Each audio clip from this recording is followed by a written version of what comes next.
Hello दोस्तों, स्वागत है आप सभी का हमारे यूट्यूब चैनल इंडियन क्लासेज में। दोस्तों आज की इस वीडियो में क्लास 12 हिंदी व्याकरण से कुछ महत्वपूर्ण रस छंद अलंकार का परिभाषा और उसका उदाहरण आज की इस वीडियो में जानेंगे। दोस्तों आप सभी को पता ही होगा कि कक्षा 12 की हिंदी के पेपर में यह प्रश्न 6 नंबर में देखने को मिलते हैं, जो कि 2 नंबर में रस पूछा जाता है, 2 नंबर में छंद और 2 नंबर में अलंकार। और आज की इस वीडियो में केवल महत्वपूर्ण रस छंद अलंकार पर ही चर्चा करने वाले हैं। अगर आप बोर्ड एग्जाम 2025 की तैयारी कर रहे हैं ना, तो ये वीडियो आप सबके लिए बहुत ही महत्वपूर्ण होने वाला है, ठीक ना।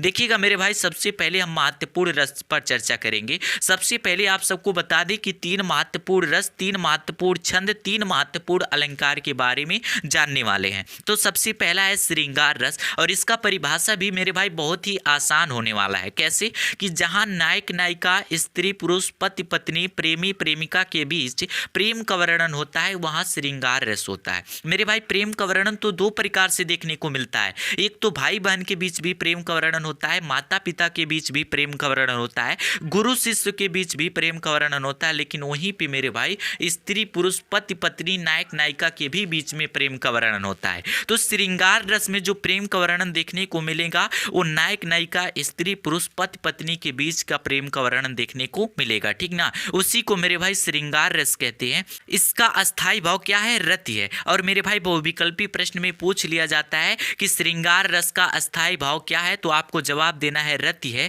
इसलिए मेरे भाई आप सब इसको याद रखिएगा, ठीक ना। ये 2 प्रकार के होते हैं, पहला है संयोग श्रृंगार, दूसरा है वियोग श्रृंगार। अभी कोई जरूरी नहीं है कि बोर्ड एग्जाम में आप इसके प्रकार को भी लिखिए, ठीक ना। ये आप पर निर्भर करता है कि आप लिखना चाहते हैं या फिर नहीं लिखना चाहते हैं, लेकिन आपको 2 नंबर मिलेगा परिभाषा और उदाहरण लिखने पर, ठीक ना। लेकिन मेरे भाई थोड़ा सा समझिएगा कि संयोग श्रृंगार क्या होता है, वियोग श्रृंगार क्या होता है। भाई जब पति पत्नी, नायक नायिका, स्त्री पुरुष आसपास में होते हैं और वहां पर प्रेम का वर्णन किया जाता है, तो उसे संयोग श्रृंगार कहते हैं, ठीक ना। लेकिन वियोग श्रृंगार में क्या होता है कि पति पत्नी कुछ दूरी पर होते हैं, उसके बीच में प्रेम का वर्णन होता है, उसी को वियोग श्रृंगार कहते हैं। जैसे मेरे भाई मान लीजिए पत्नी घर पे हो, पति विदेश कमाने चला गया हो, उसके बीच में जब प्रेम का वर्णन होगा उसी को वियोग श्रृंगार कहेंगे। और जब पति पत्नी आसपास में होंगे और उसके बीच में जब प्रेम का वर्णन होगा उसी को संयोग श्रृंगार कहेंगे, ठीक ना। तो ये आपको समझ में आ गया होगा। अब इसका उदाहरण देखिएगा मेरे भाई, उदाहरण ही महत्वपूर्ण होता है।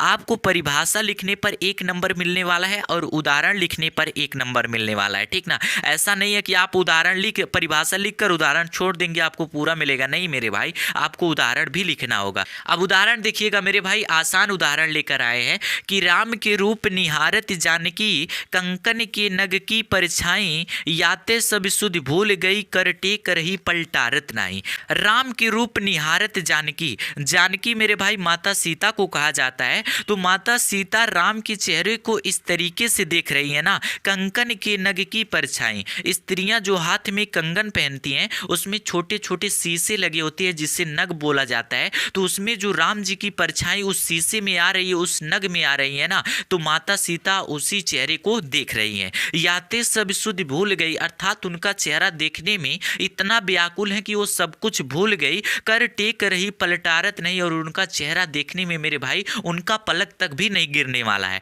तो यहाँ पे आप सबको मेरे भाई देखने को मिल रहा होगा कि प्रेम का वर्णन किया जा रहा है, उसी को श्रृंगार रस कहते हैं, ठीक ना। तो यहाँ पे परिभाषा आपको समझ में आ गया होगा कि जहां पर भी नायक नायिका, स्त्री पुरुष, पति पत्नी के बीच में प्रेम का वर्णन होता है उसी श्रृंगार रस कहते हैं। ये 2 प्रकार के होते हैं, पहला संयोग श्रृंगार, दूसरा वियोग श्रृंगार। और जहां पर पति पत्नी आसपास में होते हैं उसके बीच प्रेम का वर्णन होगा संयोग श्रृंगार। जब पति पत्नी कुछ दूरी पर होंगे उसके बाद प्रेम का वर्णन होगा, उसे वियोग श्रृंगार कहेंगे। और इसका उदाहरण मेरे भाई आप सबको बता दिए, ठीक ना। तो आप सबका मेरे भाई श्रृंगार रस तैयार हो गया होगा, ठीक ना। इसी प्रकार से मेरे भाई समझना है और रटेंगे अगर आप तो भूल जाएंगे कि श्रृंगार रस क्या है, हास्य रस क्या है, ठीक ना। तो मेरे भाई आप सबको समझने का प्रयास करना होगा, रटने वाला काम नहीं करना है। इसका परिभाषा देखिएगा, हास्य रस ये भी बहुत ही महत्वपूर्ण होता है कि जब काव्य में किसी की विचित्र वेशभूषा, अटपटी आकृति, क्रियाकलाप, रूप रंग सुनकर, पढ़कर, देखकर हमारे मन में जो हास्य का भाव उत्पन्न होता है, हास्य रस कहलाता है। और इसका अस्थाई भाव हास्य है। मेरे भाई अस्थाई भाव आप इसको अलग से तैयार कर सकते हैं बहुविकल्पी प्रश्न के लिए, ठीक ना।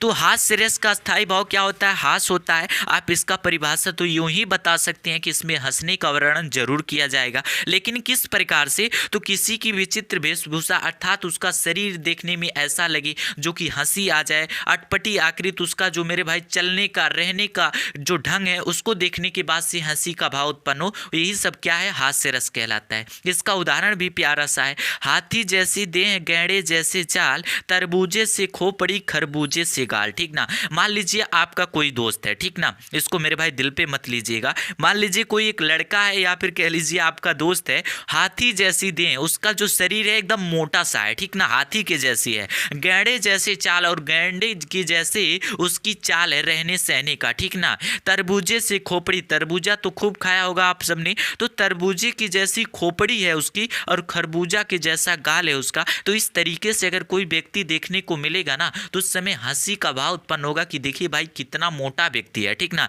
तो जब भी आपका हंसी का भाव उत्पन्न होना उसी को हास्य रस कहते हैं। जैसे मान लीजिए आप कोई मूवी देख रहे हैं, कोई कार्टून देख रहे हैं, कोई गाना सुन रहे हैं, उसमें ऐसी कुछ एक क्रियाकलाप किया जाए जिससे आपके अंदर हंसी का भाव उत्पन्न होना, उसी को आप कहेंगे कि ये हास्य रस है, ठीक ना।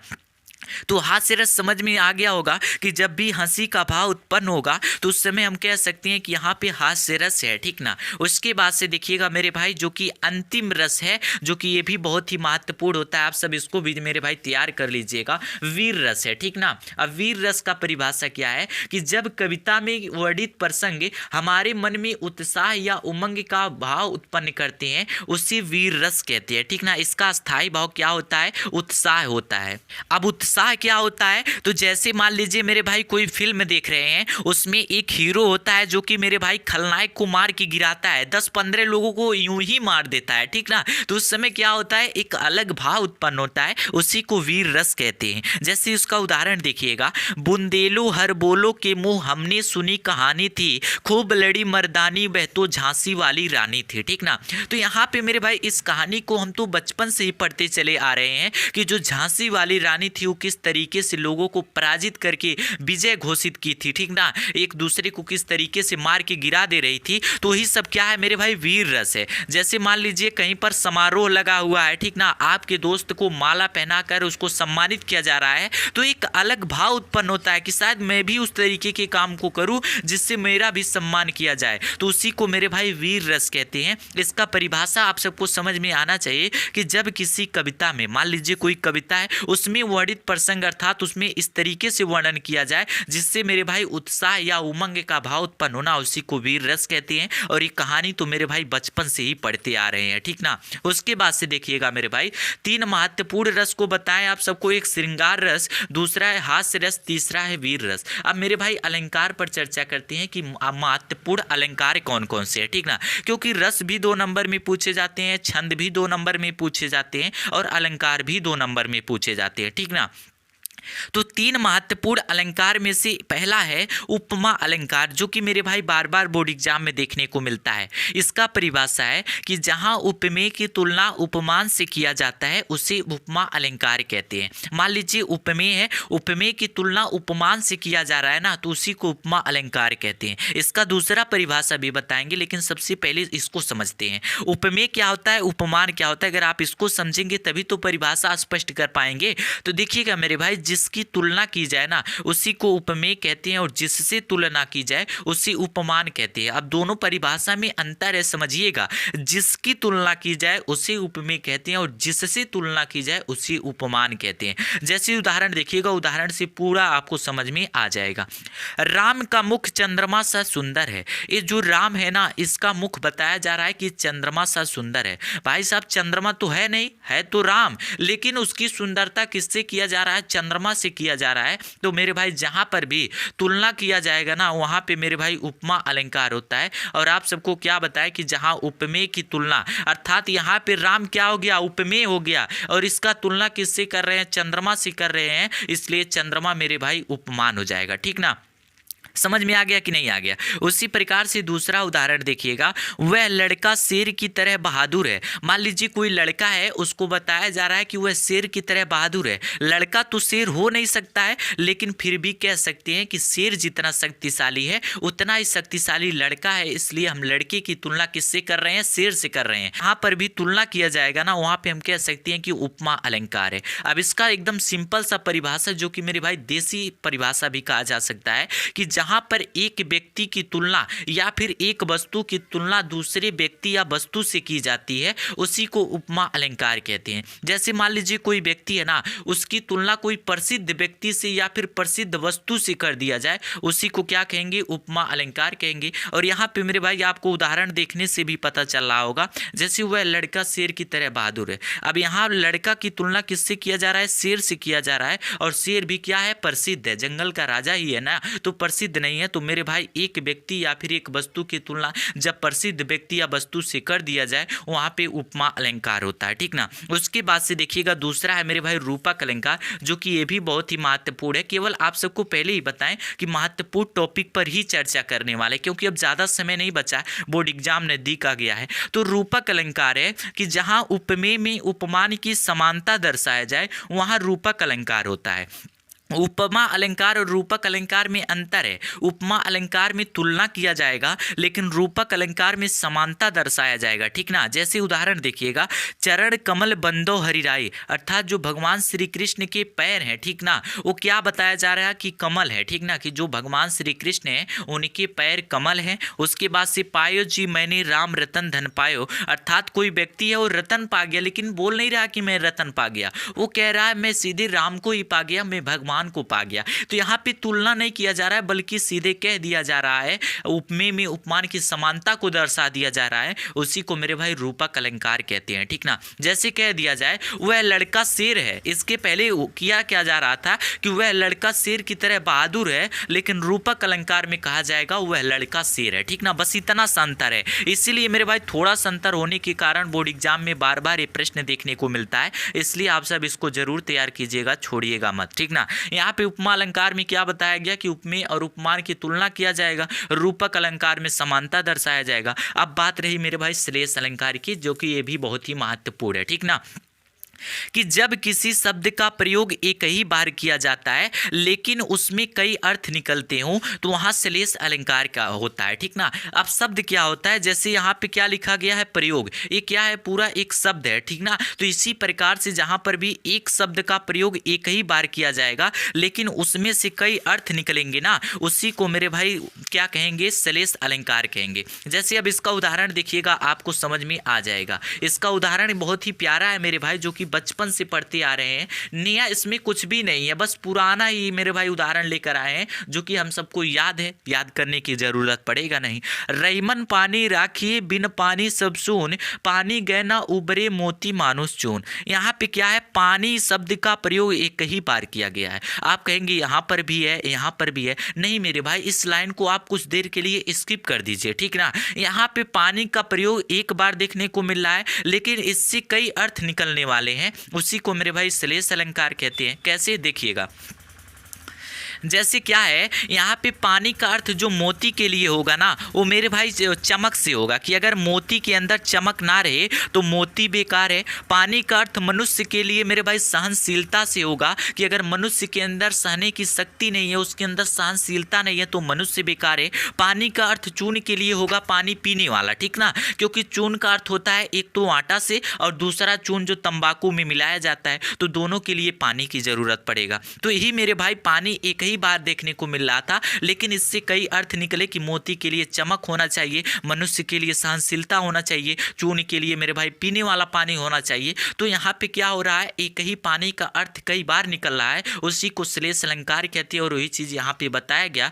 कि जब किसी शब्द का प्रयोग एक ही बार किया गया, लेकिन उससे कई अर्थ निकले, कई अर्थ भी निकल रहा है, उसी को श्लेष अलंकार कहते हैं, ठीक ना। बात समझ में आया कि नहीं आया मेरे भाई? तो आप सबको तीन महत्वपूर्ण अलंकार को भी बता दिए, उपमा उपमा अलंकार, रूपक अलंकार, श्लेष अलंकार। अब मेरे भाई हम महत्वपूर्ण छंद पर चर्चा करते हैं कि बोर्ड एग्जाम 2025 के लिए कौन कौन से छंद महत्वपूर्ण है, ठीक ना। तो देखिएगा सबसे पहला मेरे भाई दोहा है। इसका परिभाषा है यह अर्धसममात्रिक छंद है, इसमें 4 चरण होते हैं। इसके पहले और तीसरे चरण में 13-13 मात्राएं तथा दूसरे और चौथे चरण में 11-11 मात्राएं होती हैं। उसी को मेरे भाई दोहा छंद कहते हैं, ठीक ना। जैसे इसका उदाहरण क्या है, मेरी भव बाधा हरो राधा नागरी सोए जा तनकी जाई परे श्याम हरित दुति होए, ठीक ना। तो यहाँ पे इसका परिभाषा क्या था, इसमें 4 चरण होते हैं भाई साहब। पहला चरण, दूसरा चरण, तीसरा चरण, चौथा चरण, 4 चरण देखने को मिल गए। लेकिन कहा जा रहा है इसके पहले और तीसरे चरण में, ये पहला चरण है और ये तीसरा चरण है, इसमें 13-13 मात्राएं देखने को मिलेंगी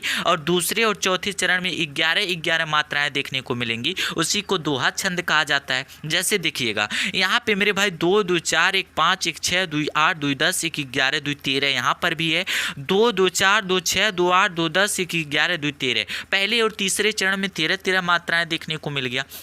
दूसरे और चौथे में देख लेते हैं 2 2 4 2 6 2 8 2 10 1 11 यहाँ पर भी है। 2 1 3 3 6 2 8 3 11 यहाँ पर भी है। ये आपको बोर्ड एग्जाम में दर्शाने की ज़रूरत नहीं है मेरे भाई, बस आप सबको उदाहरण लिख देना है। लेकिन आपको समझने के लिए मात्राएं गिनकर देख लेना होगा कि उदाहरण सही लिखा गया है या फिर गलत लिखा गया है। क्योंकि अगर आप मात्रा मेरे भाई छोटा मात्रा को बड़ा मात्रा बनाकर लिख देंगे तो उदाहरण ही गलत हो जाएगा। क्योंकि छोटे मात्रे को 1 से प्रदर्शित करते हैं और बड़ा मात्रा लगाया गया है तो उसे 2 मात्रा गिना जाता है, ठीक ना। उसके बाद से देखिएगा मेरे भाई सोठा, जो कि ये भी महत्वपूर्ण है। यह अर्धसम मात्रिक छंद है, इसमें 4 चरण होते हैं। इसके पहले और तीसरे चरण में 11-11 मात्राएं तथा दूसरे और चौथे चरण में 13-13 मात्राएं होती है। उसी को सोठा कहा जाता है। अब ये देखिए दोहा का जस्ट विपरीत है। दोहा में क्या बताएं कि पहले और दूसरे चरण में 13-13 मात्राएं होंगी, लेकिन मेरे भाई सोठा में 11-11 मात्राएं ही देखने को मिलेगा, ठीक ना। और इसमें दोहा में क्या बताया गया कि दूसरे और चौथे चरण में 11-11 मात्राएं होंगी,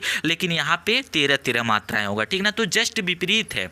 अब इसको देखिएगा, यहाँ पे है मेरे भाई नील सरोरु श्याम तरुण अरुण वारिज नयन कर सो मम उर्धाम सदा क्षीर सागर सेयन। यहाँ पे परिभाषा बता दिए ना कि इसका पहले और तीसरे चरण में 11-11 मात्राएं, दूसरे और चौथे चरण में 13-13 मात्राएं देखने को मिलेंगे, ठीक ना। इसमें भी आप मात्राएं गिन सकते हैं। यहाँ पे 3 1 4 2 6 1 7 1 8 2 10 1 11 है और 2 2 4 2 6 2 8 2 10 1 11 यहाँ पर भी है।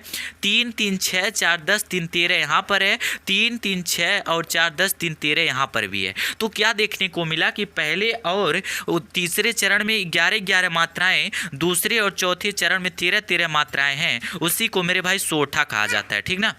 तो ये क्या है मेरे भाई, ये सोठा है, ठीक ना। उसके बाद से देखिएगा अंतिम जो है मेरे भाई रोला है। ये इसको आप याद कर लीजिएगा, ये भी महत्वपूर्ण है। यह एक सममात्रिक छंद है। इसकी प्रत्येक चरण में 24 मात्राएं होती हैं। पहले और तीसरे चरण में 11-11 मात्राएं और दूसरे और चौथे चरण में 13-13 मात्राएं होती है। उसी को रोला कहेंगे। आप कहेंगे सोठा में भी यही परिभाषा बताया गया कि पहले और तीसरे चरण में 11-11 मात्राएं, दूसरे और चौथे चरण में 13-13 मात्राएं। तो यहाँ पे मेरे भाई अंतर क्या है उसको समझिएगा। रोला में यह एक सममात्रिक छंद है और सोठा में यह अर्ध सममात्रिक छंद है। बस इतना सा अंतर है, ठीक ना। तो इसलिए मेरे भाई आप सब ध्यान रखिएगा और इसका भी उदाहरण देख लीजिए। उठो उठो हे वीर, आज तुम निद्रा त्यागो, करो महासंग्राम नहीं कायर हो भागो, ठीक ना। इसमें भी आप मात्राएं गिन सकती है। पहले और तीसरे चरण में मेरे भाई 11-11 देखने को मिलेगा। दूसरे और चौथे चरण में 13-13 मात्राएं देखने को मिलेगा। आप कह सकते हैं कि क्या है, रोला है। यहाँ पे गिन लीजिएगा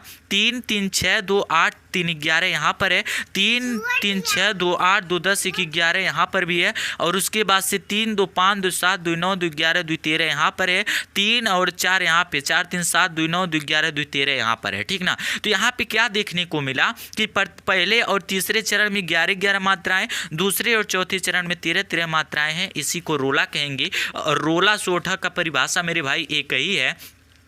लेकिन यहाँ पे अंतर क्या है कि यह एक सममात्रिक छंद है और सोठा में मेरे भाई अर्ध सममात्रिक छंद है, ठीक ना। तो आप सबको मेरे भाई महत्वपूर्ण रस छंद अलंकार बताएं, जो कि 3 रस 3 छंद 3 अलंकार बताए हैं। अगर आप इन सबको तैयार करके बोर्ड एग्जाम में जाएंगे ना तो रस छंद अलंकार से पूरे नंबर प्राप्त करके आओगे, ठीक ना। तो दोस्तों उम्मीद करता हूँ ये वीडियो आपको पसंद आए। अगर वीडियो पसंद आए तो एक प्यारा सा लाइक कर दीजिएगा। हमारे चैनल पे नए आए हो तो हमारे चैनल को सब्सक्राइब कर दीजिएगा और इस तरीके से हर रोज शानदार वीडियो पाने के लिए हमारे चैनल से जुड़े रहिएगा। मिलते हैं अगले शानदार वीडियो में, तब तक के लिए जय हिंद जय भारत।